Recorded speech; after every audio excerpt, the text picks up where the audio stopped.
继续来到台南市，为今仔日开始推出着景点实名制。若是到赤坎楼等等出名的景点，要入场进前，拢爱先登记姓名甲电话，方便日后闹疫情他来追踪。另外，梅岭看花金埔今年是继续来举办，但是配合防疫，游客都爱先上网来报名。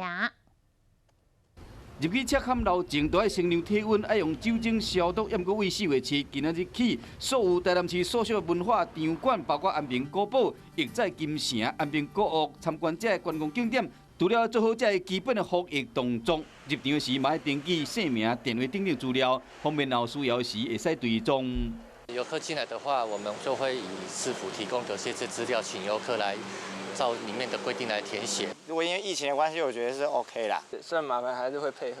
杜强讲，游客若坐防疫一破空，同款嘛是提升防疫等级的，抑佫有。灿烂的星空中有几万只火金古河龟粒山闪闪四四。今年梅岭赏樱季继续举办，不过游客要上山欣赏这火金古，都要先提早报名。 会有6天是会有这样的一个总量管制的动作。那一天呢，我们会限制2梯次，那必须要事先线上报名。清明连续假期到啊，就惊讲观光景点游客一日多，较有提悬传染的风险。台南市政府提升各景点的防疫战金，要确保游客健康。